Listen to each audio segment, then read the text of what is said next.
The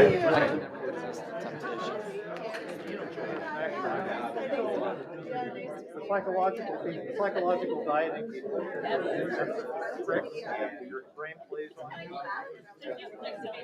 free food. Got it.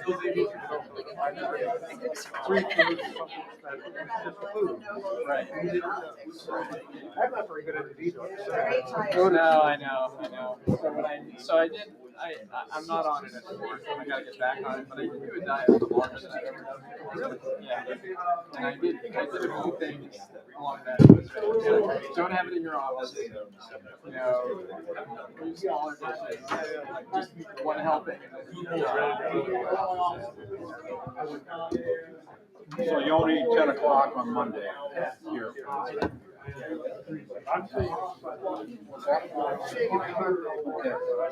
So we'll get a small group. Should be interesting. All right, everybody.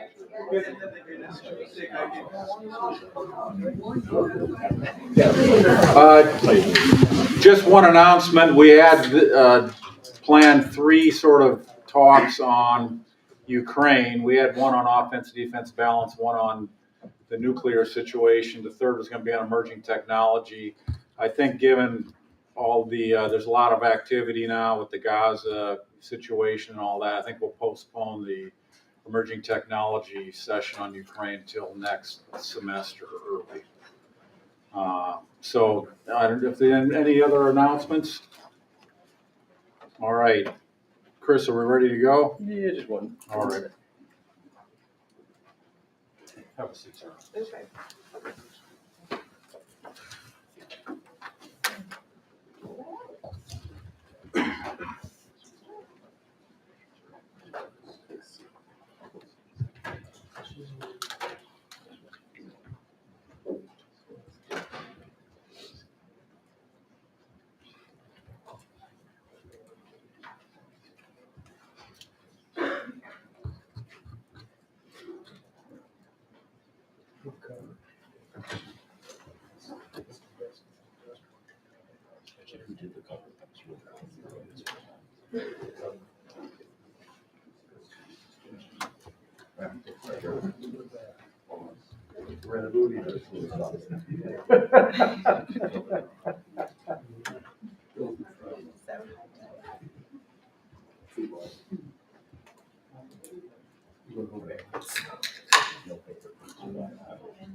We wouldn't have all this without COVID.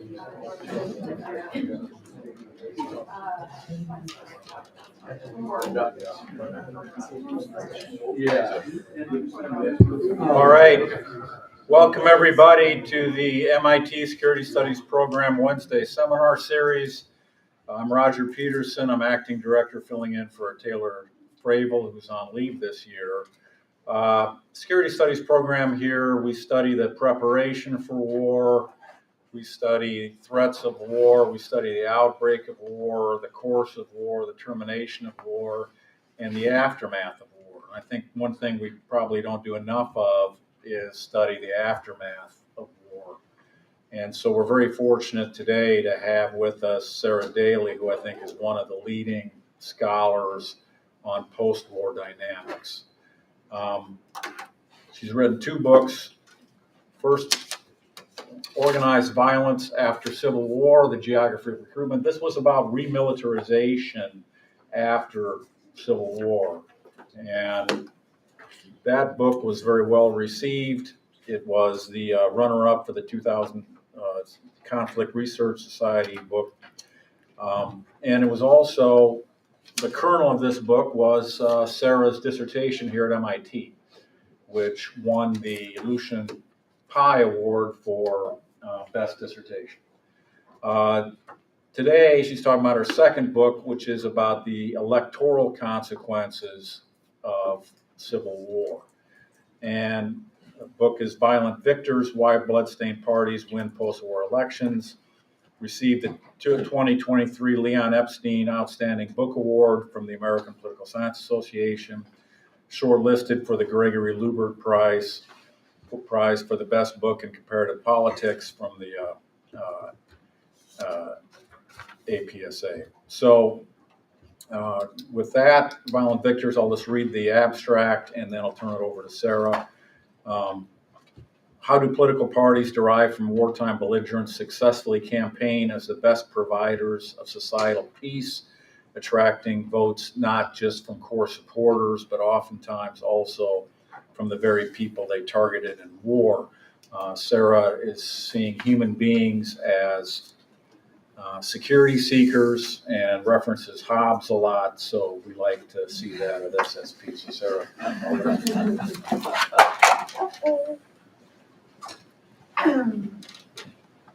Yes, SSP's mark is very much on this book, and it's a real pleasure to be back here at MIT amongst see so many old friends and new friends. And so I greatly appreciate the invitation, the very kind introduction.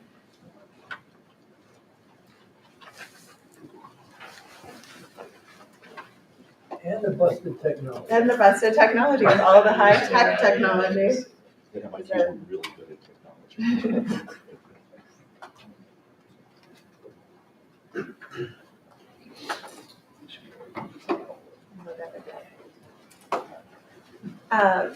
So this book is about post-war elections and seeks to answer why so many people emerging from the ravages of war vote for parties that committed mass atrocities in war.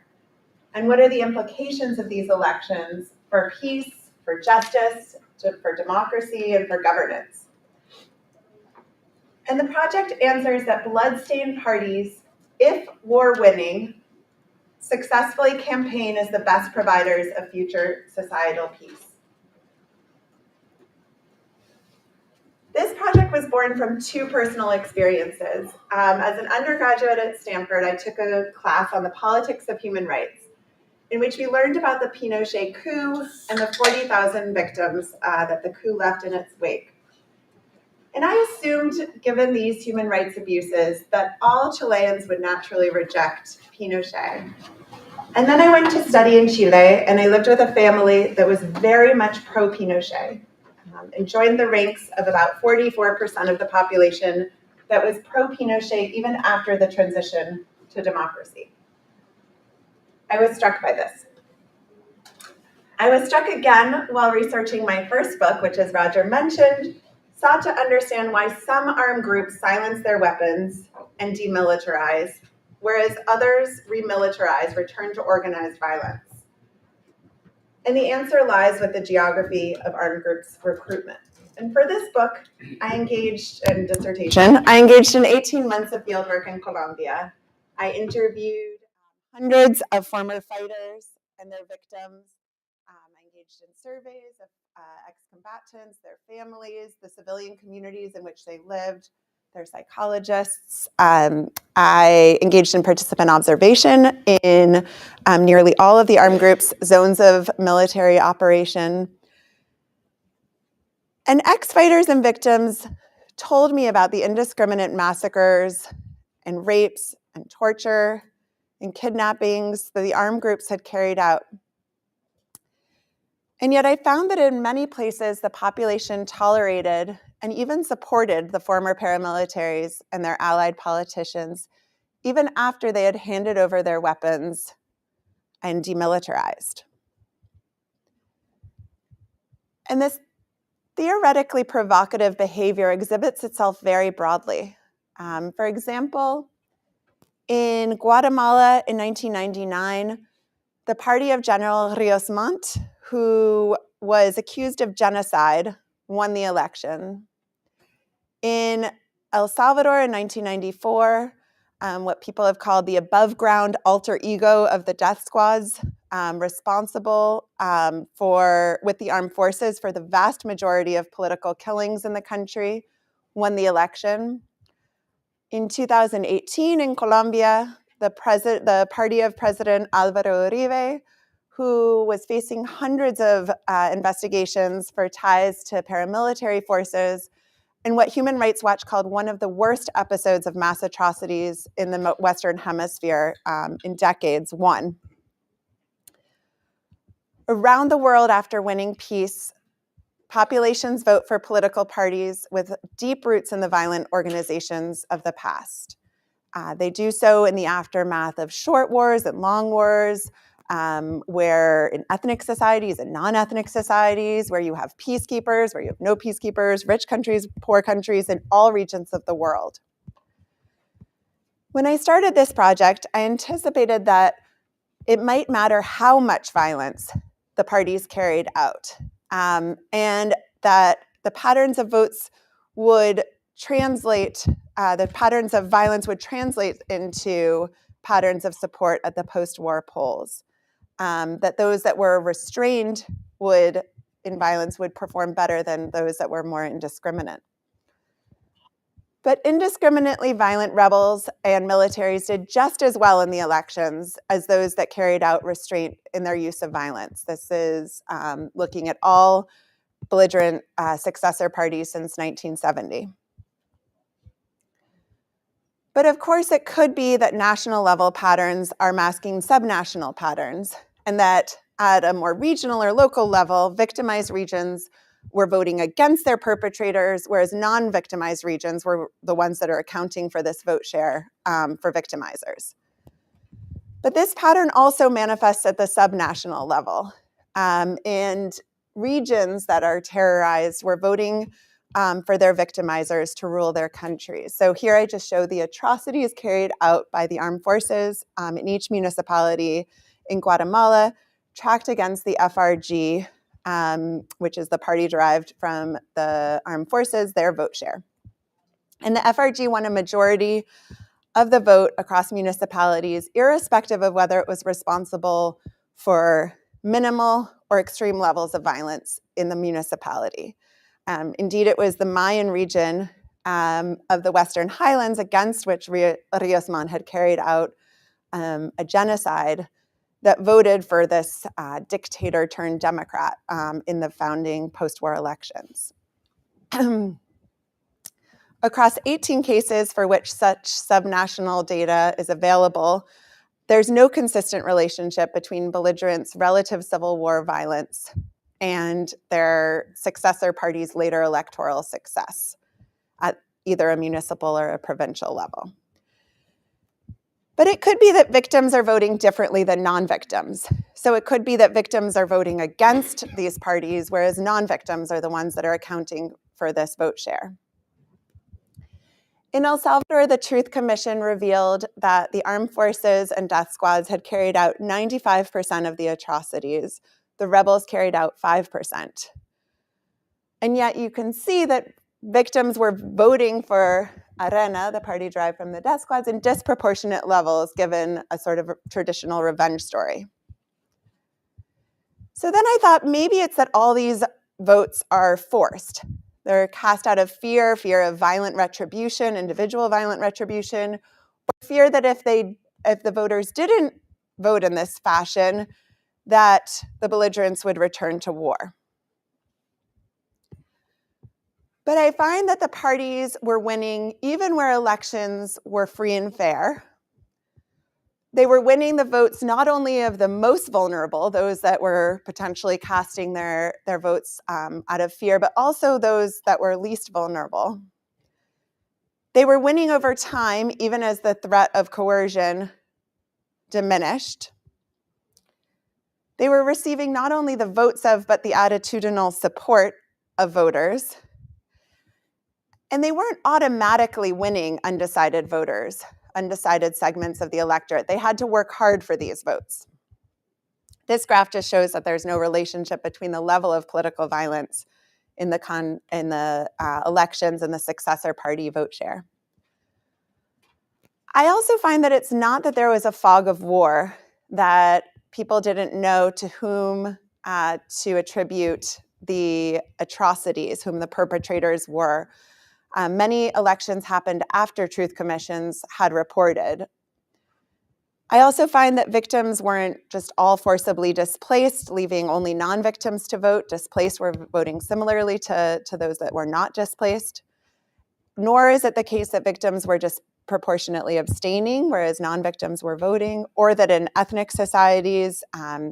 Voters were supporting their co-ethnics irrespective of atrocities, but in non-ethnic societies, victims were punishing perpetrators as expected. Or that wartime popular support or organizational assets can account for these patterns. So what is going on?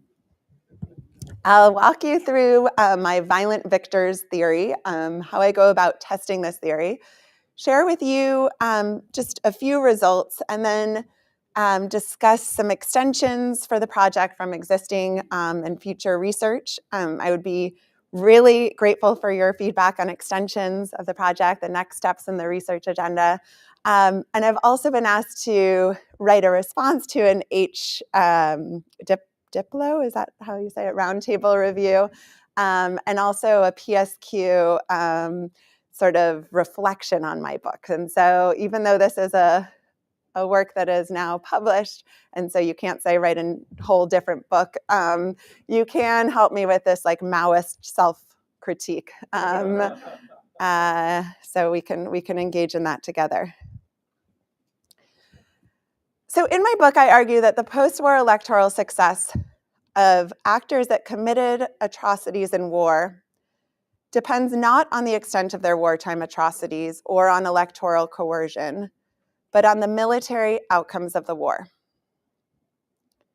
Bloodstained parties, if successful in war, become deemed the most credible providers of future societal peace. They counterintuitively can sell themselves to voters as the voters' best protectors. So winning belligerents, or those that at best achieve a stalemate, win credit for peace. This credit for peace serves to justify their use of atrocities in war. They convince the population to compare their use of violence in war not to a world in which they never used violence, but instead to a world in which the violence continued. And relative to this very bleak prospect, the war-ravaged population rewards them with the relief that peace brings. This serves to cleanse their past military record, which can then translate into a reputation for competence on the provision of security. But belligerents often face rule-abider, non-belligerent parties. And they face populations that question whether the belligerents will re-victimize in the future. To perform well in elections, belligerent parties usually have to reach beyond their hardcore supporters to win over the broader electorate, which includes swing and victimized voters. So this means that war winners have to signal not only strength, but restraint. Signals of restraint include purging human rights abusers from their ranks, or at least burying them in closed lists, while keeping the strong leader in charge to signal the party's security credentials, also moderating positionally. This strategy is what I call a restrained Leviathan strategy. And voters who are prioritizing security support these restrained Leviathans who promise societal peace going forward. So this enables these parties to win the security issue that is paramount to voters that are emerging from the anarchy of civil war. And thereby they perform well in the elections. These elections have very important implications for peace, for justice, for democracy, for welfare. So on the one hand, these elections, against sort of off-cited fears, these elections are not necessarily destabilizing, leading to war recurrence. Instead, war winners' strong military position enables them to deter their rivals from remilitarizing. They also prove best at tying their own violent hands, and so peace tends to consolidate. But in electing such peace and security, voters tend to postpone or at least to hopefully postpone or forego legal accountability for their atrocities. And they tend to suffer degradation in their democracies and in social welfare. The theory has predictions about how non-belligerent parties and how losing belligerent parties campaign, how they fare electorally, and what happens in the cases of military draws, what happens over time as you move away from the founding elections. And I'll talk about some of these when we get into some of the empirics, but I'm happy to answer questions about them in the Q&A.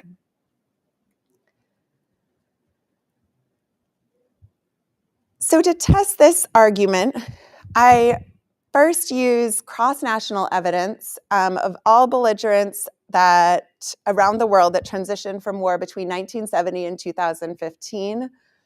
I collect data on subnational atrocities, on voting records, on war outcomes for 18 countries globally.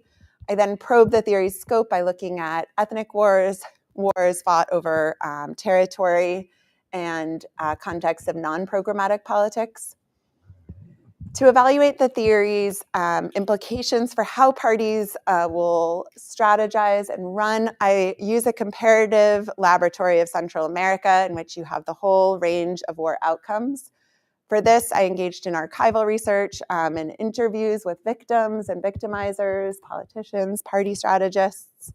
I also coded their platforms, their propaganda, their electoral targets, their candidate lists, both using natural language processing and hand coding. I engaged in a survey of 1,500 victims and non-victims with a strong oversample of victims in Colombia, in which I embedded conjoint and vignette list experiments. And I also used observational survey data for 16 countries around the world.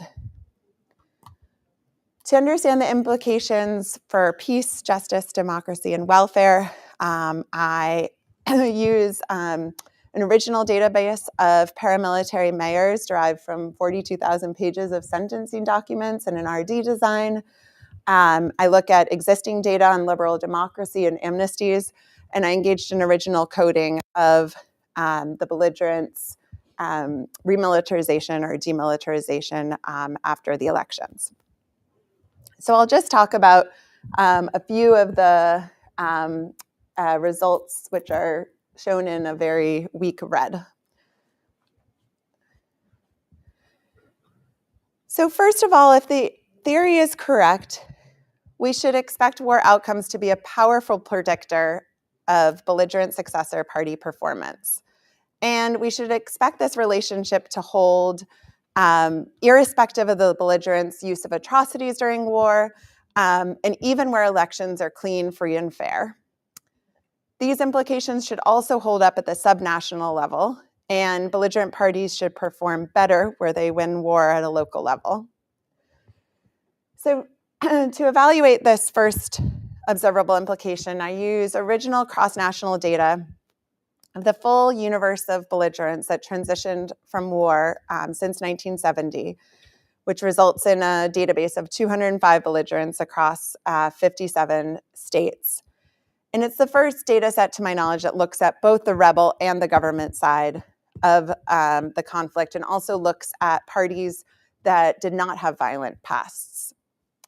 And parties without a violent past won on average 44% of the vote, suggesting that parties with a violent past, rebel and government parties, outperformed them in the elections. But there's huge variation in electoral results from case to case.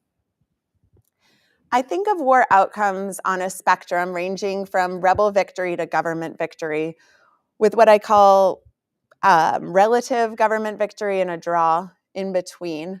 And I use UCDP coding to create this spectrum. And then I also look at the non-state actor data set on the strength of the rebels relative to the government.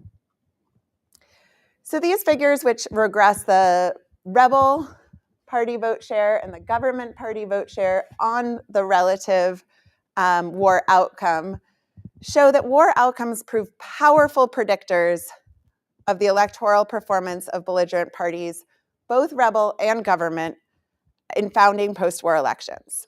So if war-winning, abusive, belligerent parties perform well, even where elections are clean, free, and fair. For 18 cases globally, I collected data on atrocities, war outcomes, and election results, disaggregated by belligerent at either sort of the smallest subnational unit possible. And I find that parties' vote shares remained relatively constant, whether they were responsible for all or none of the atrocities at a local level, but that these vote shares tracked with their local war outcomes, whether they were winning or losing the war locally. So the book categorizes parties as war-winning, or at best at a stalemate, war-losing, or non-belligerent. And I argue that this categorization influences a variety of electoral strategies that they adopt, particularly to signal the strength and restraint. So how do they devise their platforms? How do they reckon with the violent past? Do they deny, apologize for the violent past? Whom do they target as their voters? Do they target their core voters or swing voters or their victim voters? How do they deal with the fact that most of their elite are bloodstained? Do they expel and purge their elite and only run civilians, or do they instead keep that bloodstained elite? And then I test the theory's party-level underpinnings in the context of Central America, where you see rebel victory in Nicaragua, a draw in El Salvador, and government victory in Guatemala. And I'm going to tell you the story of Guatemala's war to sort of both illustrate in qualitative depth the theory and to exhibit sort of how I go about testing this in the case studies. So this war ended militarily, asymmetrically in favor of the government. It's a 36-year brutal war in which the military under the FRG carried out what has been called the Mayan Holocaust, which was coded as genocide under international law. And the Truth Commission found that the government forces committed over 90% of the war's atrocities.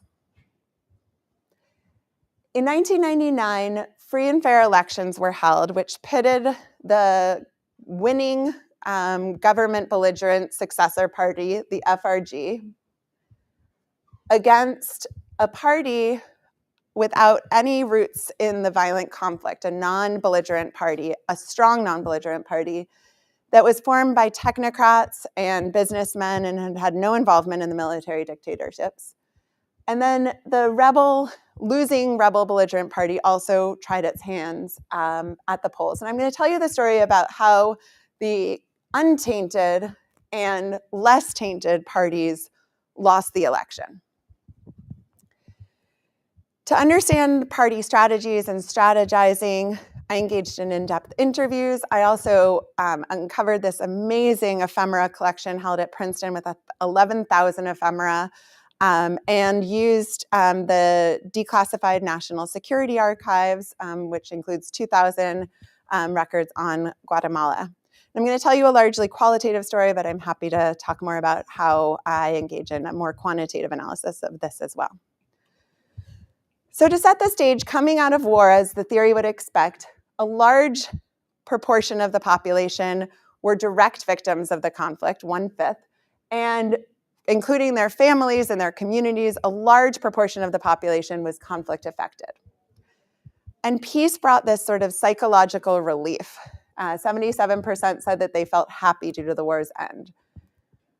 But many cited security as the issue that was most important to them. And this was a larger share than in all economic issues combined: poverty, unemployment, healthcare, education. And a large share of the electorate was unaligned, were swing voters, and security particularly was a concern to those swing voters. So to perform well electorally, these parties had to appeal beyond their hardcore supporters and win over these victimized security and swing voters. So the theory predicts that non-belligerent parties will adopt what I call a rule abider strategy. They'll seek to offer security within the confines of the law because they can point to these clean records in war. This table lists the whole set of predictions, and PAN, this non-belligerent party, conformed with these expectations. It ran as the party that respected the law. It pinned its security competence to its lack of transgressions during the war. And it undermined FRG's competence on security by arguing that FRG would only lead to more impunity and more abuses of human rights.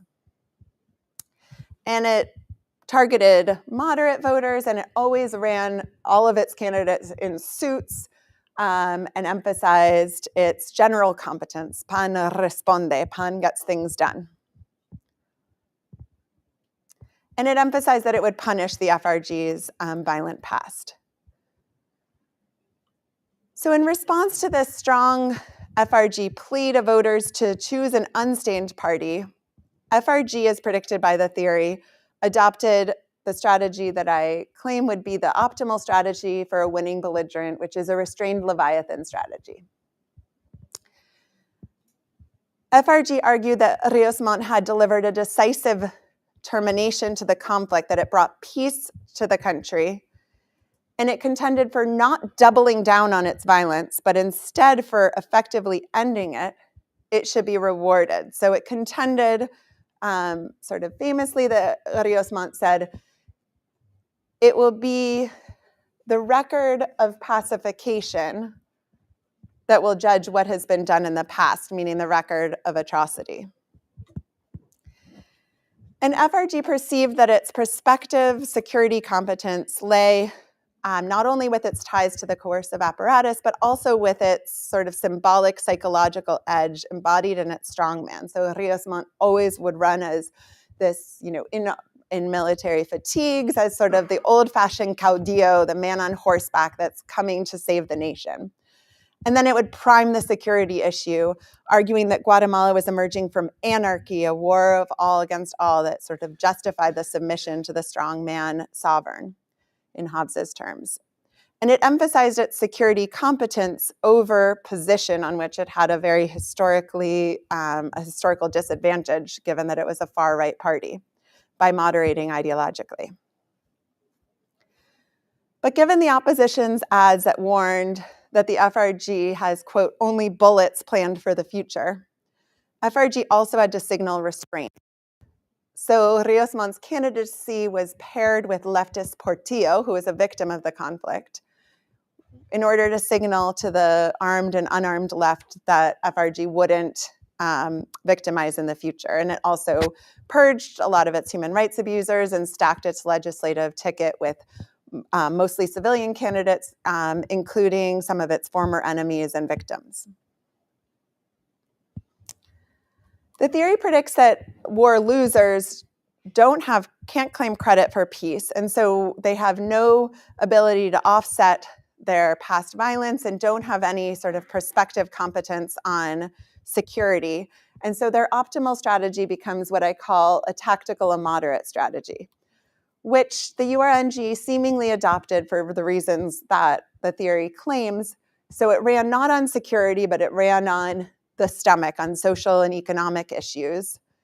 It didn't seek to spin or deny its violent past, but instead apologized for its past.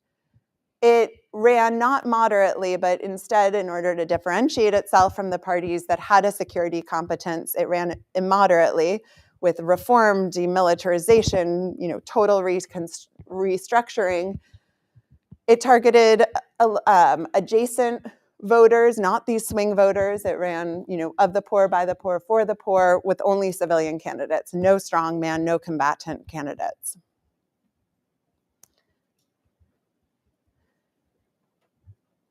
So voters face this clean, rule-abider, non-belligerent party, the cleaner, tactical immoderate, rebel belligerent, and the brutal, restrained Leviathan government belligerent. And in line with the theory, voters counterintuitively credited the brutal one, the FRG, for peace, blamed the less brutal one, the URNG rebels, for the wartime violence, and saw the non-belligerent party neutrally. In a victim survey in Colombia, I used a vignette survey experiment that randomized the provision of security, of hypothetical security, and then measured its mitigating effect on blame for atrocities. And I found support for the ability of winning belligerents to shift voters' reference points about the violent past, to mitigate their culpability, and to cleanse their reputation for security competence. And so with this type of cleansed record and a restrained Leviathan electoral strategy, the FRG was able to win over security voters. A majority viewed the FRG as best able to implement peace and fight crime. They also won over a majority of swing voters. And perhaps most surprisingly, they even won some direct victims of the violence. 47% of victims voted for the FRG, 36% voted for non-belligerents, and 8% voted for the rebels. And those who were security voters, security victim voters, 84% voted for the FRG. In another experiment in the Colombian context, a double conjoint, I test whether different attributes of the restrained Leviathan strategy, so the nature of the position, the valence focus, the nature of the candidates, and the war outcome influence voters, especially victims and swing voters, perceptions of a candidate's competence on security and their electability. And I find strong support that they do, and I'm happy to talk about these experiments in the Q&A. So I want to turn briefly to the implications of these elections of blood-stained parties. And I'm going to talk about peace and briefly about welfare, but I'm happy to talk about justice and democracy in the Q&A. So the theory argues that in electing belligerent parties, voters gain peace, but they lose liberal democracy, justice, and welfare. So the book's argument is that against off-cited fears, these elections are not necessarily destabilizing, leading to war recurrence. And I'm going to walk you through these different scenarios that I develop in an international security article. And so I'll do so briefly, but happy to expand in the Q&A. So I've told you for the whole last 20, 30 minutes that war winners tend to win elections. And so these war winners prove best able to not only tie their own hands, but also to deter their rivals from remilitarizing. And if the balance of power remains constant after war, there exists little reason for either the war winner or the war loser to reinitiate violence, because a new war would be unlikely to yield a different outcome and a different electoral outcome in its aftermath. So peace should hold, and I argue this is the most likely outcome, Leviathan peace. But if the balance of power instead inverts after war, and engaging in this process of security voting and using the heuristic of war outcomes to guide that security voting, the electorate chooses a now weaker war winner, the electoral results become misaligned with military power, and the newly empowered belligerent should be incentivized to return to war. And this is because there's a really strong correlation between war outcomes and electoral outcomes in the first post-war election. And so it creates these perverse incentives for belligerents.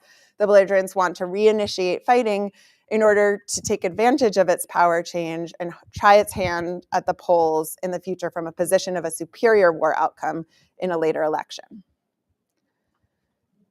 These two scenarios of Leviathan peace and revisionist war are the most likely, but there are two other outcomes, and I think they're worth, especially residual peace is worth sort of considering because it points to sort of glimmers of hope of how non-belligerent parties can perform better.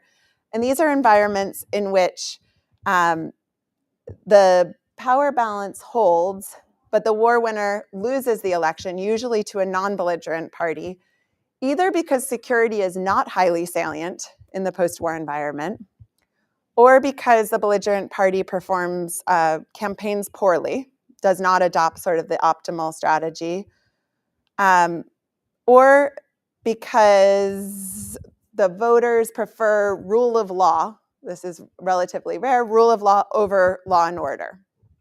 And so the war winner loses the election. But in this environment, the war winner does not anticipate any future security voting. And so the war winner will concede electoral defeat and peace will hold. And finally, in the case of recalibrated peace, you have an environment in which the power balance shifts, but citizens do update accurately on the military balance and elect the now strengthened war loser. And so given the power shift, the war winner would enter future elections as a war loser, and so peace also holds. So I used new data on whether the belligerents returned to war and who initiated the fighting.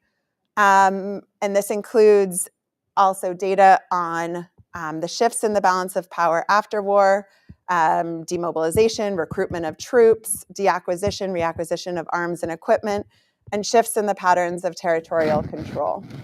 And I explore the risk of war recurrence associated with each of these scenarios. And in confirmation of my theory, belligerents proved much more likely to demilitarize if the power balance held and the war winner won the election. Again, this is by far the most common outcome. Where the power balance instead became inverted, and the war winner nonetheless won the election, the belligerents tended to plunge the country back into war. And then the other two scenarios are much less common, with either a stable or upset power balance. Yeah. The upper right-hand corner, what are some examples of the upended power balance? Yeah.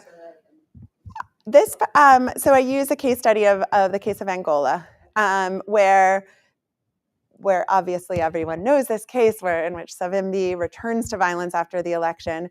And in that environment, evidence on the ground suggests that there was a big change in the balance of power during the process of demobilization because the government troops just sort of dispersed and became sort of undisciplined, whereas UNITA stayed really concentrated and remained in their cantonment sites and were able to remain highly militarized. And people have cited a great deal of concern about the fact that the electoral results wouldn't reflect the military balance of power, which indeed is what happened, because during that transition in power, the UNITA did not win the elections, even though it did win a share of the election, but it didn't win a share that reflected its new military power.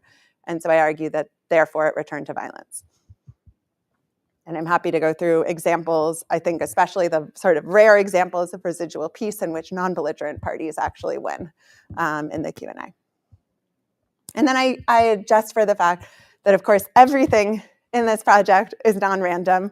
It never could be random. We can't randomize war or war outcomes. And so I adjust for a lot of the factors that might be leading to wars to terminate, elections to be held, and potential for remilitarization. And again, I find that the risk of remilitarization rises dramatically when the balance of power inverts, but the war winner nonetheless wins the election. So in electing this Leviathan peace and experiencing these gains in security, I argue that citizens tend to sacrifice social welfare. And of course, one of the challenges, as I just mentioned, of studying any of this is the non-random assignment. And especially for looking at governance implications, the election of these parties is non-randomly assigned, so a variety of factors could influence both the belligerents, whether or not the belligerents will win the elections, and how they will govern in their aftermath. So an original data set of nearly 800 paramilitary tied mayors from 42,000 pages of Colombian Supreme Court sentencing documents enabled me to a sufficient sample size to run a RD, design and compare the administrations of paramilitary candidates that barely won with those that barely lost the election. And I find that in this context, the election of bloodstained politicians generated an improvement in security that came at a sacrifice of other public goods, namely education. So when a paramilitary mayor barely won an election, the municipality experienced, on average, an 85% reduction in thefts, but also a 61% reduction in educational spending when compared to where they barely lost the election. And the mechanism that I take up in greater depth in a British Journal of Political Science article is that these politicians' prioritization of security crowded out resources for social welfare.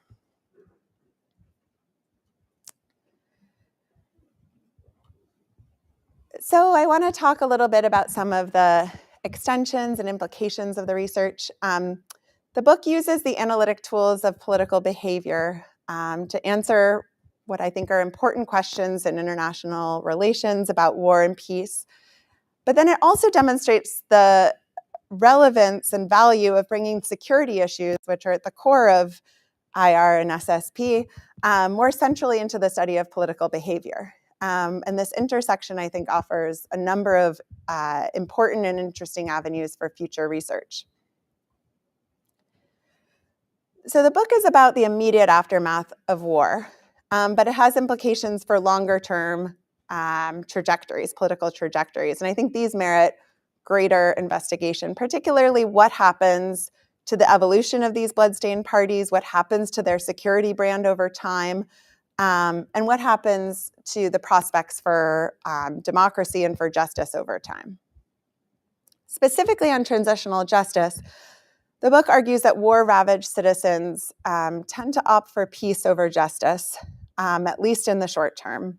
And then an extension of this project that's motivated by Roger Peterson and work with him, where I'm looking experimentally at how transitional justice impacts victims by sharing randomized videos of trials with victims in Colombia and Argentina. The logic of the book also applies to a variety of other types of insecurity, especially organized crime, with parties, I think, similarly positioning themselves to win votes and citizens at times similarly engaging in security voting, oftentimes electing strongmen Democrats like Bukele. And I think this merits study. I'm currently writing a book about war between criminal groups and between these criminal groups and the state. And one of the dimensions of this is how violence from turf wars between gangs can create insecure citizens that then demand iron fist policing. And then parties are offering this type of militarized approach and mano dura to fight organized crime. I think it's also interesting to think about the influence of elected strongmen on democracy and on sort of democratic backsliding. And finally, the book is about the public opinion toward the domestic use of force. But as internationalized civil wars become more and more prevalent, I think an interesting extension is to think about public opinion toward the internationalized use of force in such wars, such as those in Iraq or Syria or Ukraine. So those are some ideas I have, and then I have a bunch of self-criticism in my to write out in these reflections on my book. So I really look forward to your thoughts and questions and comments, and thank you again.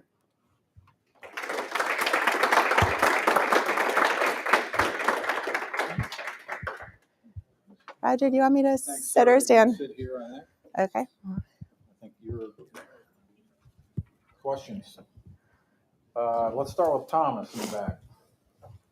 Yeah, thank you very much for your talk. I have two questions. The first is about the war outcome. I was wondering if you could explain to what extent the war outcome explains popular support and not popular support explains the war outcome. Because you're talking about cases of guerrilla where local support has both the tactical and strategic implications. So I was wondering how this relationship worked. And the other question I had is whether, to what extent is your theory a post-war story necessarily? Because the quest for societal peace that makes people accept violent actors going to power seem to be a story you can find in many cases, maybe with the rise of the far right in the US, for example. So are the mechanisms specific to post-war states, or can you extend them to other cases where certain part of the population feel threatened in their identity or security in such way? Thank you. Okay, great. So one at a time. Yeah. Okay. Thank you. Those are excellent questions. So I think that there is people can say, well, popular support led these groups to win the elections, but then we have to explain, why are these groups popular?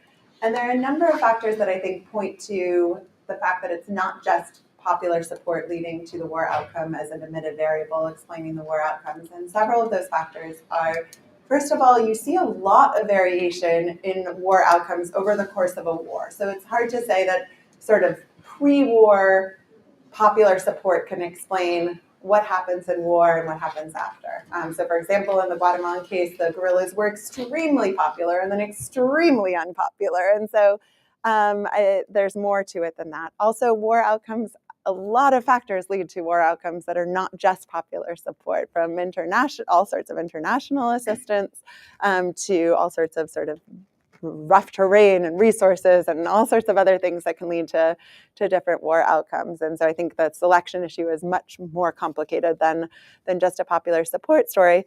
There are certainly cases in which it's difficult to disentangle the two arguments, but there are cases in which they are disentangleable. And some of the cases that I look at, the groups that are most sort of have the hearts and minds of the population or reflect the population's demography don't necessarily win. So in the cases I told you about today, these are elite parties representing a very small minority of the population, in which the guerrillas reflected the majority poor populations, and yet you see that some of these parties performing very well. Look at the RPF in Rwanda, winning as a tiny minority, reflecting a tiny minority of the population relatively, winning, just as examples. And so popular support certainly has something to do with it, but I argue that abusive parties can win irrespective of their atrocities and irrespective of their the ideological allegiance of the population if they win the war. And I guess one other factor to think about is that most of the argument is about explaining the unaligned voters and the swing voters that don't have those sort of strong attachments.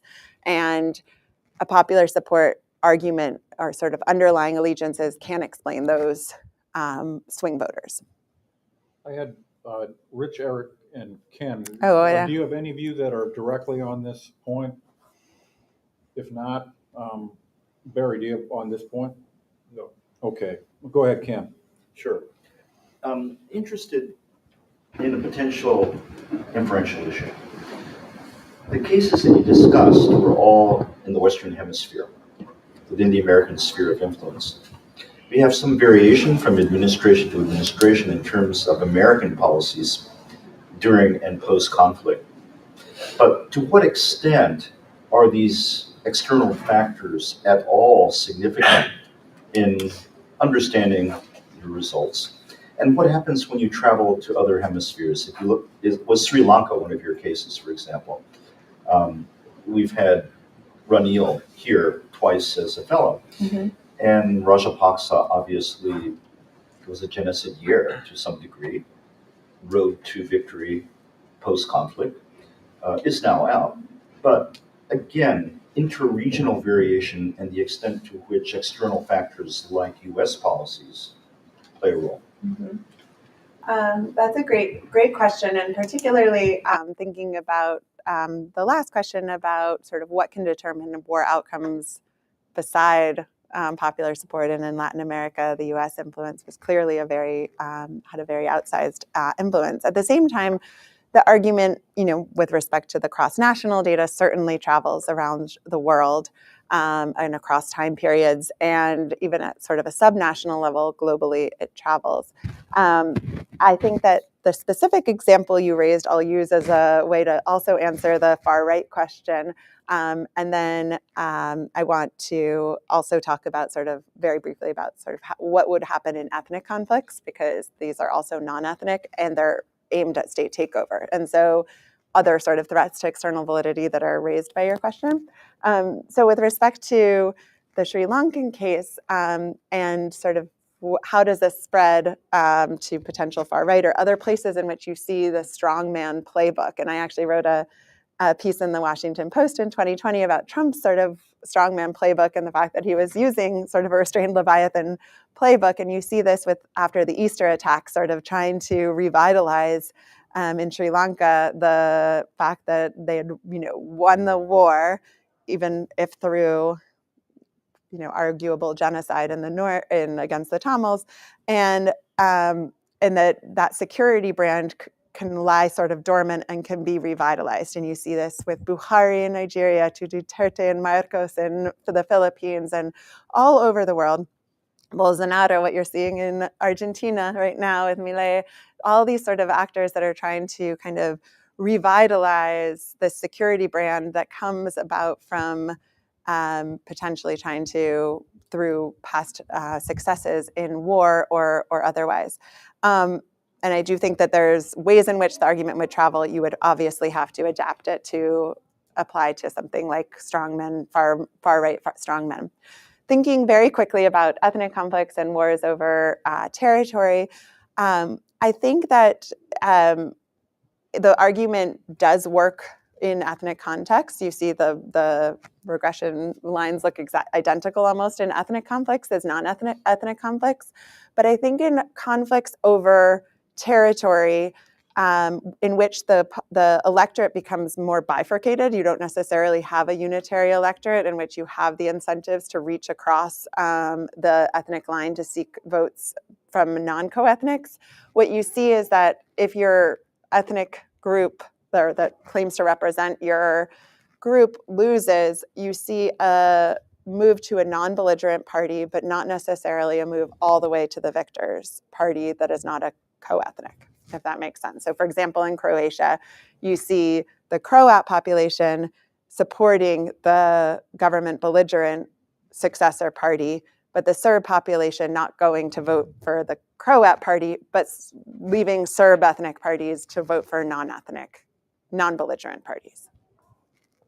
Yeah, I have a little different interpretation of Croatia, but we might get to that. Just on the U.S. policy question, because other people might be interested in that, your case study of Nicaragua, you might want to say clearly the U.S. had, it was sort of a delayed sort of effect, but maybe you want to say just something about that case and whether that's a common kind of example from your book. Yeah, so the Nicaraguan case, I use it more as a shadow case because the 1984 election was, much, much harder to say that it was necessarily free and fair. And it's very hard we don't have polling data. And there are other reasons why it operates as a shadow case, but it also is a case in which the rebel victors, the Sandinistas, pursued the same electoral strategy as the sort of the restrained Leviathan strategy, which is surprising given that they are a leftist group, a rebel group. And so in the argument, I say that there is symmetry between governments and rebels in terms of these electoral strategies, and that it points against an incumbency bias in terms of pre-war government as necessarily being the ones that are going to be able to own the security issue and win the election. It also points against a partisan story in which the right owns the security issue, because you see the right parties in Nicaragua running on a tactical and moderate strategy, which you wouldn't expect from a partisan ownership perspective. That said, to get to the US's role, I think most interestingly, this is the case that emphasizes this recalibrated piece in the 1990 context, because the Sandinistas were relatively strong leading up to the 1990 election, and yet the U.S. made it very clear over the course of the campaign that they would not allow, like if the Sandinistas won, the war would not be over. And even if the Sandinistas could be relatively strong relative to the Contras, they were never going to be strong relative to the US.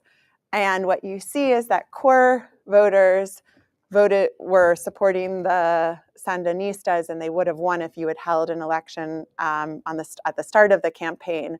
But if you look at security voters over the course of the campaign, they all switched to Chamorro in what I think is recalibrated peace, realizing that this was not actually a case of relative victory for the Sandinistas, but rather a case of a draw / the US was always going to be militarily stronger. And in that case, the Sandinistas conceded defeat and accepted that wouldn't win if they went back to war because you have the US outsized influence. But is the lesson that if the U.S. keeps pressure against a rebel group that won, that didn't win, that the U.S. can get its way eventually because it'll convince voters you can't really fight the U.S.? I mean, I think that it depends on if the U.S. like the U.S.'s actual willingness, involvement, commitment to a conflict in a context. What the reading is, but I guess the kind of a slightly tragic, at least in the immediate aftermath, is that victory would be their way of gaining what they wanted in electoral terms. Barry. So,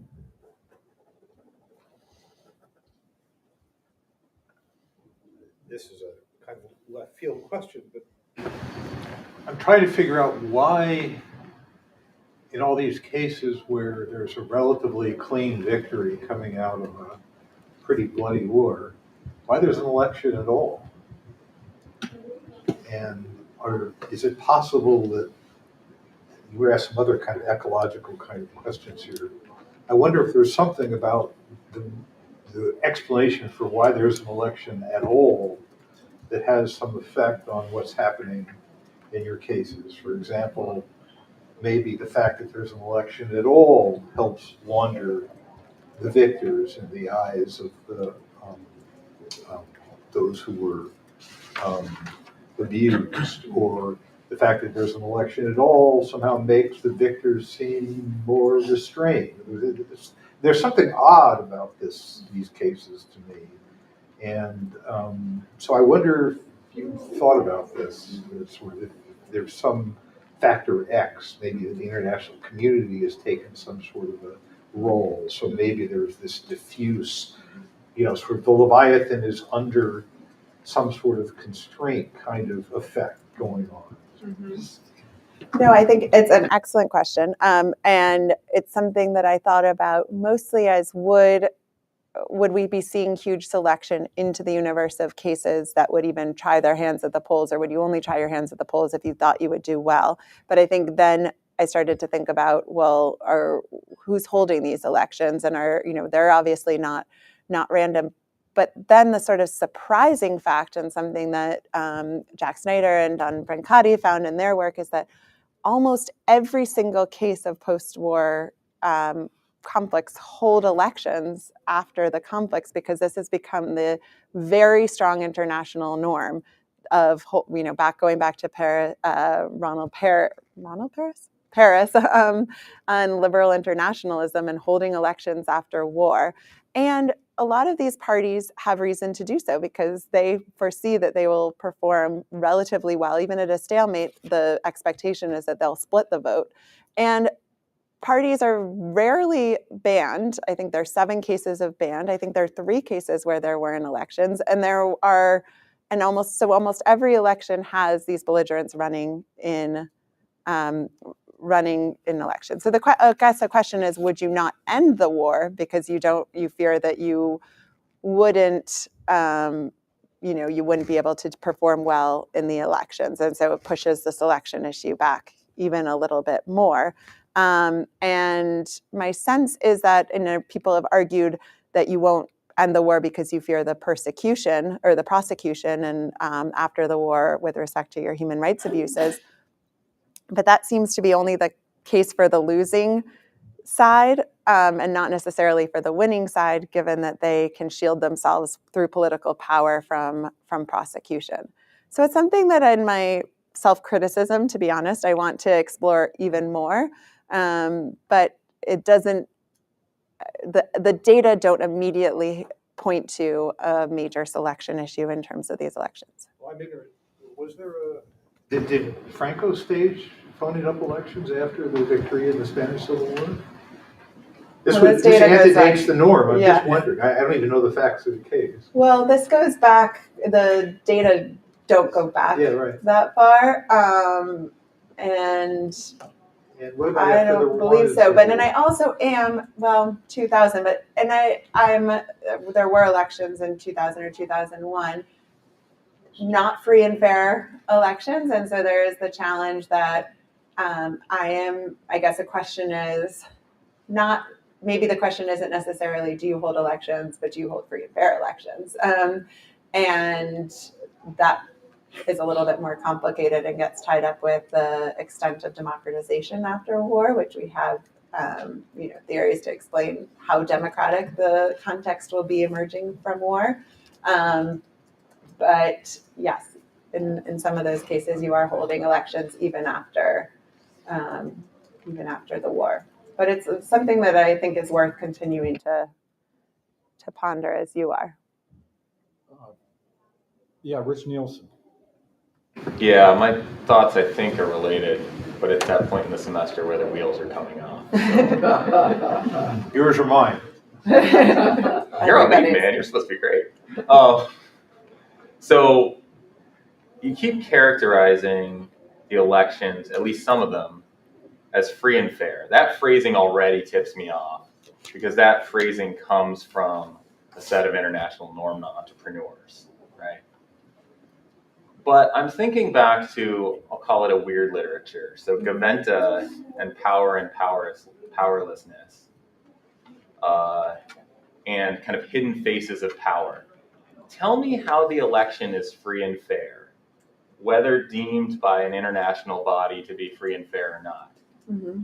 If my choice as a voter is that I'm in a hold-up situation, where if I don't vote the way that one of the actors wants me to, we plunge back into civil war. Like, I love a lot about the project, but I'm just not sure that you need to lean into the free and fair election framing, because I don't see how any of these are free and fair. And I had here the question, like, what is the experience of the voter? Like, what is the meaning that they make out of casting this vote? How do they rationalize that vote in light of their dead brother, et cetera? And then I was like, honestly, though, I think Gaventa convinces me that even if they had a great story, that it may just be that the power is so internalized that they're in fact willing to spin a good story to avoid the cognitive dissonance of voting for the person who killed their brother, because they're in a hold-up situation because the election's not free and fair. And if it in fact were free and fair, in the meaningful sense of that, not in the IO sense of that, then they wouldn't vote this way. So there's a question in there somewhere. Sorry, No. The question is definitely in there, and that was definitely one of my priors. So I'll say okay. So first of all, I adopt a minimal definition of democratic elections, and this is basically because I don't find that completely coerced elections, or where you really have no competition, to be that surprising or interesting. And I really wanted to explain what I thought of as more puzzling votes, which were these more voluntary votes. At the same time, if I learned anything from my first book, it was that you don't go from war to peace overnight, and that there's a lot of latent coercion. And I would never argue that there is no latent coercion or baked in coercion or everything you're saying. But do I think that it is still only sort of a gun to my head in some sort of protection racket way? I don't. Okay, there's a lot of observational equivalence, but here's some of the reasons why I don't think this is only the case. So, for example, maybe it's going back to Barry's great question, but why would you engage in all of these sort of costly steps if you could just win on strength alone? Like, why engage in all the restraint? Is it maybe because of the international community? You could argue. Why don't you win the core voters of the non-belligerent parties? You don't usually. The non-belligerent parties can perform relatively well. They don't win, but can perform relatively well. You don't win over the core voters, and I would assume that they would also be vulnerable and to this protection racket story. I would also think that the first round election, you wouldn't see the type of vote moving that you do. Like sometimes they don't win in the first round, they would win in the second round. So that means people are willing to cast their votes against these parties in the first round. Also, I mean, I do a bunch of empirical things to try to test this in terms of, looking at secret ballots versus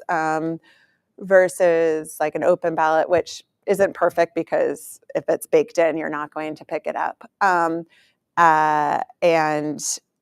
doing sort of other types of sensitive questioning techniques to try to get it at, is this just that type of story? But so there are a number of things I also think you would see some correlation between levels of electoral fraud at a subnational level between people who are voting freely or not freely. And I don't observe any of those patterns that would be more consistent with a direct coercion story. So I think there's something else that's going on, but I would divide these voters into sort of these core voters, and then what you're sort of saying, this cognitive dissonance, which is this kind of, I need some kind of, I need the fig in order to be willing to vote in this fashion, some kind of signals of restraint in order to kind of have a social desirability to fulfill social desirability to vote in this way. So that would be my answer to Evan Lieberman. Thanks, Sarah. This is great.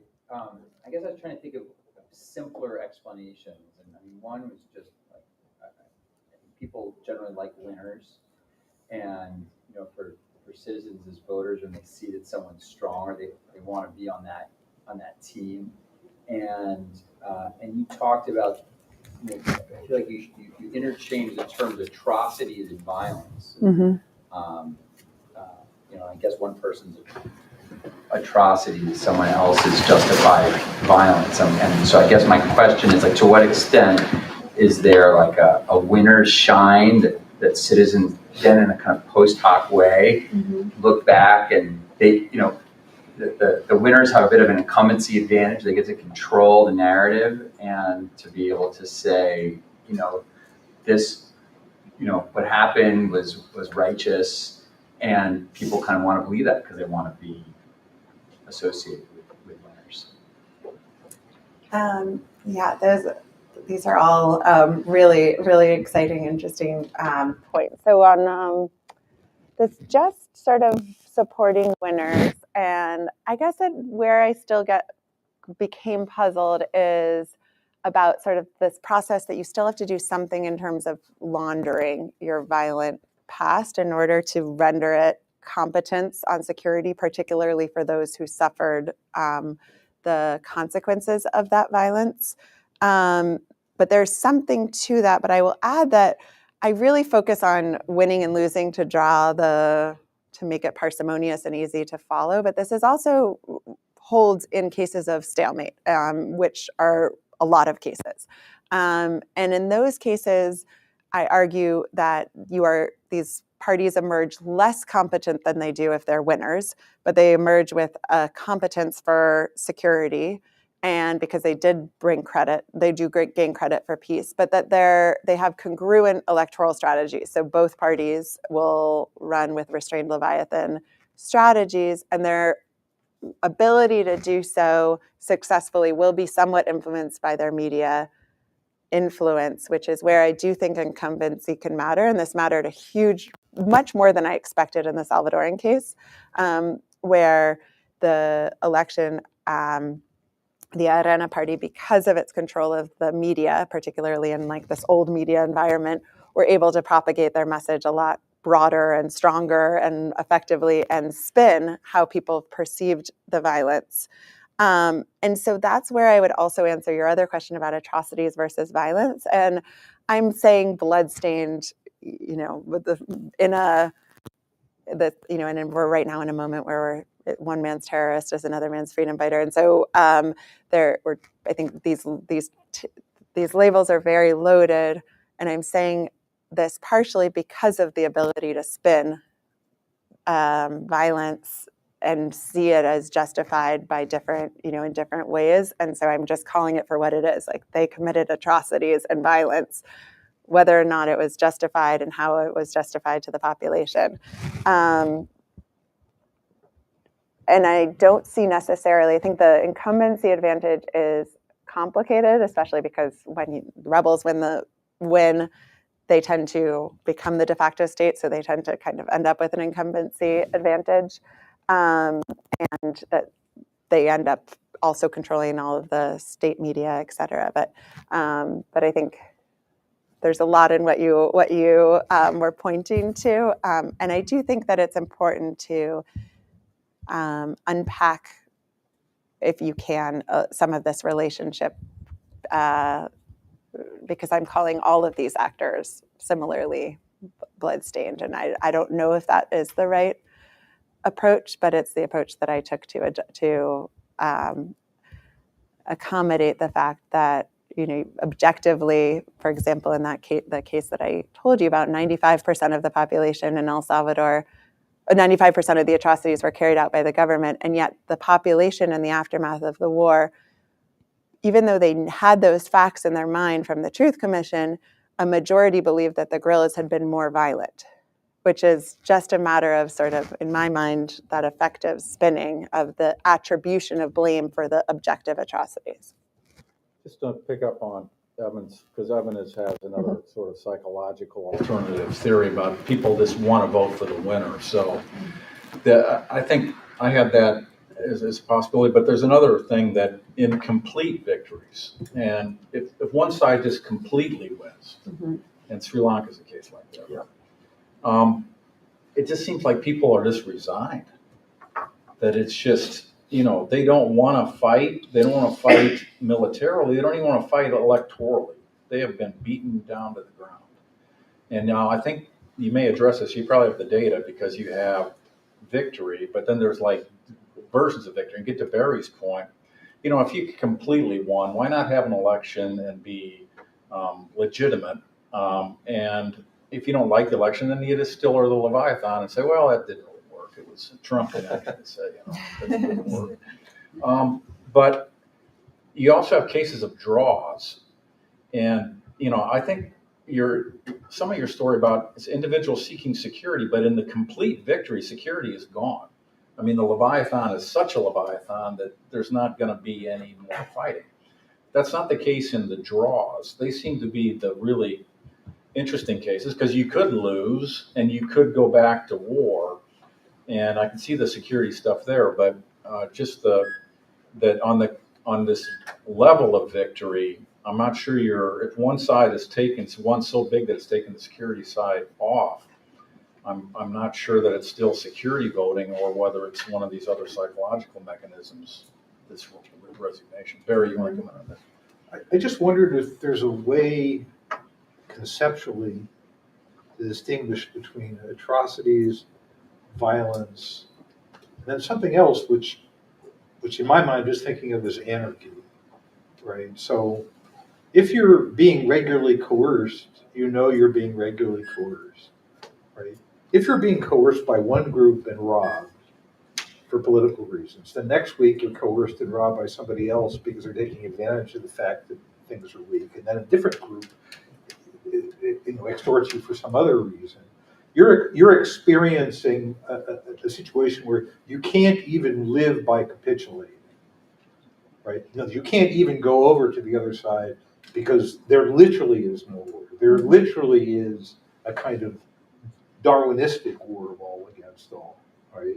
And I'm wondering if there's any way to measure that. In other words, is anyone collecting information on what they call crimes, pure extortive crimes in this, or patterns of insurgent or violent behavior that look more like just plain vanilla extortion versus something else? So maybe people are making a more complicated assessment than we know, which is to say, of all the things, this kind of complete disorder is the worst. The argument was often made in Iraq during our occupation, and Roger knows this better than I do.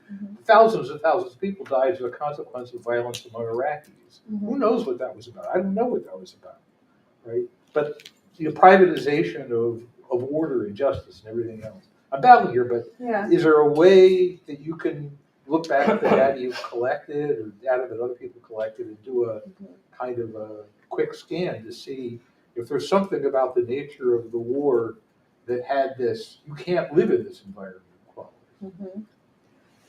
Okay, let me try to answer the disparate questions. So first, just going back to Evan's question, I'm not sure that the winner, the sort of siding with the winner, is necessarily a completely different mechanism. I think it could be part of the story, but I have to think a little bit more about that.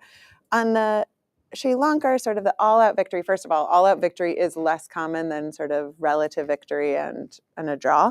But in those cases, there are still often non-belligerent parties. And I think we just don't pay any attention to non-belligerent parties because we tend to sort of only focus on war, government, rebels. Similarly, in ethnic contexts, we just assume that there are no sort of non-belligerent ethnic parties or non-ethnic parties. And sometimes these do exist, like, for example, in the Balkans, and you know this well, so much better than I do, but you did have all of the communist parties and the socialist parties that weren't necessarily the ethnic nationalist parties, and those still exist and can be strong. In the Latin American context, you often had opposition parties that were the strong parties that opposed the military dictatorships, and these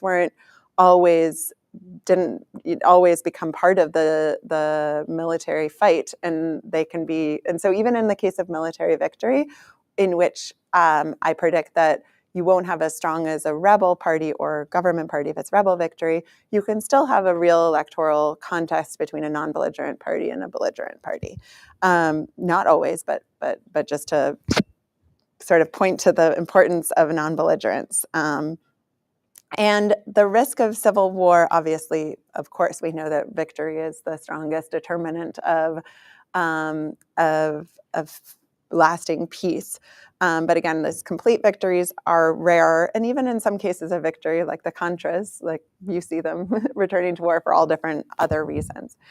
Okay, so to Barry's question about, I think that the argument will work best where security obviously is highly salient. This is not going to your exact point about the extent of anarchy, but not all wars are similarly sort of Hobbesian or even similarly affecting all people such that they would become security voters. And in those contexts, the argument won't have the same explanatory power. So that's to say that there are a set of cases. So for example, national elections in England were not really affected by by Northern Ireland, or in the Philippines, national elections weren't necessarily affected by Mindanao, what was happening in Mindanao, and Java not affected by Aceh and East Timor. So it's sort of like those are environments in which it's really clear to see that violence was very geographically segmented or can be demographically segmented, in which only certain populations would be conflict affected and become security voters, and it might not affect the national elections. Your argument is more sort of how organized violence is or how anarchic it becomes. And 30 years yeah, and would you to people just battling for which unharvested field they could occupy? And is your argument that like how could you emerge with a competence for providing order, or can you provide order? Yeah, I guess my hypothesis would be that even if you were a victim, right, you might vote for an order keeper if you were tired of trying to live in a truly anarchical environment. Mm-hmm. But I think that would be consistent with this story. Okay. It would be, but yeah. I'm wondering how you could separate those environments, the anarchical qualities of the lawlessness from a human survival point of view, against everything. Everything has to do with human survival. Eating, right? Yeah. If there's a proxy for anarchy, I mean, you have measures of violence right? That's Right. what you're measuring. Right. But I'm wondering if there's a measure for disorder. There's a way to go back and figure out how much disorder there was in those areas, and whether the disorder correlates even more strongly than whether I was a victim or not, or whether they're running as the party of order. If they're running as the party of order, I might be more inclined to vote for them, even if they abuse me, if they end the fact that the bandits come by once a week and take whatever I do. Right. No, and I think that that's sort of part of what I'm moving toward in my new project on organized crime and what you see. But I also think that it points to the fact that this is not just a protection racket story, because what's interesting about these actors is that they're deemed competent on security in a real Hobbesian sovereign sense, as not just protectors against themselves, but also protectors against crime and against general insecurity, which is a translation of their military record into competence on security that goes beyond just protecting against themselves. And that's reflected in the data.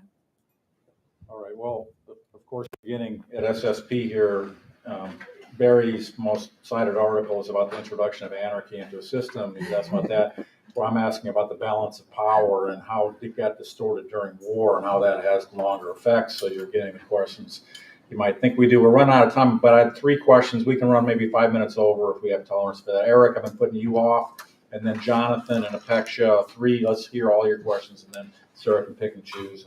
Thanks so much, Jerry. I guess, in your response, you talked a little bit about this temporal dynamic. I was wondering if you could speak a little bit more about how this relates to kind of institutional learning on the part of the victor, right? It seems like it takes a little bit of time for me to figure out how to be a good restrained Leviathan, like what's the right balance of strength and restraint. And so, do you see effects as these actors are becoming better restrained Leviathans? And is there any way you might be able to exploit kind of sub-national level variation, right? There might be like a national level policy, but it's implemented at different levels at sub-national levels. And you see electoral outcomes different at that. Apeksha? Thank you, Sarah. So my question is about whether you think the type of rebel group affects both war outcomes as well as electoral and welfare outcomes. So particularly I'm thinking like rebels that have, are mass-based and have women's wings and youth wings and student wings, or rebels that provide governance during war. And I would imagine these would affect both their capacity to fight the war, win the war, electorally mobilize, as well as do welfare after the war. So I'm curious how do you feel about that? John? Yeah, kind of like Eric, I'm just curious what your hunches are about kind of the long-term effects. So if providing security is the winning issue for the winning party, then a threat is going to be really important for their electoral viability going forward. Okay, so I'll take those 2 questions, I guess, together. So in terms of the temporal dynamic, I don't look as much at sort of learning over time during like the campaign, because this is really about the founding election, and I'll comment about over time. But I do look at off equilibrium cases that don't adopt these sort of optimal strategies, either for individual reasons, but more I'm focused on the ones that don't adopt the optimal strategy because of some sort of structural consideration, so that they might have birth defects given how they were Ken Green's argued this with respect to certain parties in Mexico, and you see this with respect to the FARC, like why didn't it adopt a tactical and moderate strategy? I sort of explain that type of case through and look at the fact that when you don't adopt an optimal strategy, they don't perform as well. The PNC in El Salvador too, and so I think that that's sort of the better evidence, and also goes back to pointing that it's not just strength alone, but it is also getting this restraint signal done. And so if you deny the violence and don't spin it, if you run only like hardcore commanders and don't run civilians too, you don't perform as well. If you don't moderate positionally, you don't perform as well. And so you are seeing some of that evidence that the electoral strategies matter too. Over time, I think a lot of interesting things are happening. So with respect to the security brand that probably interests this room the most, there's obviously this concern that if you're good at providing peace, then you'll put yourself out of business. And so there's, on the one hand, this perverse incentive to continue to engage in fear-mongering kind of rhetoric and create like potential low-level security risks that you can respond to. There's also the fact that we know a lot of post-conflict environments have crime and other forms of insecurity that you can say that you are best able to handle and turn yourself into an iron fist type of party. But the problem is that you often become judged on your actual security record and on those threats. And so retrospective voting, I think, can happen on the security brand, and sometimes it's really hard to handle some of the security going forward, particularly crime. And therefore, we have a great doctoral student who just finished and said that after a while, when you have chronic crime, the parties just start talking about other stuff because they can no longer sort of run on the security brand. And in general, what I find is that to perform well over time, they have to, as the security issue does hopefully tend to become less salient, they have to run on more multivalent politics and be able to respond to voters' multiple concerns that go beyond security. At the same time, and they usually need to build up a party machine and do normal clientelistic politics. So that's sort of there's a lot of path dependency. I think it's 0.7 between the second election and the first election. So there's path dependency, but not all parties born of war end up being durable parties. At the same time, there is this really interesting dynamic where the security brand does remain dormant, and you see the parties sort of trying to appeal to the same brand over time. So like Fujimori's daughter or Trujillo's grandson in the DR was trying to revitalize this. Marco, you're trying to revitalize these brands that I think is really interesting, and understanding when and why that strongman brand can be adopted and by who and with what success, I think is an interesting question. Very quickly, I do want to say that justice over time can often become more possible. And so there, I think there are some, as the salience, the urgency of security becomes less important. This mitigating effect of credit for peace on attribution of blame goes down, and people want transitional justice, and you see all sorts of people facing trial long after the wars. And so I do think there can be these opportunities for justice to leave us on a more positive note.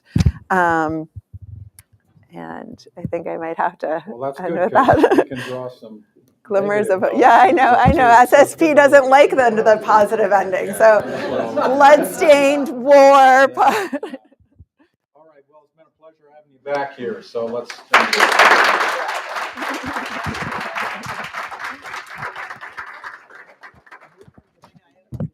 love the introduction. We studied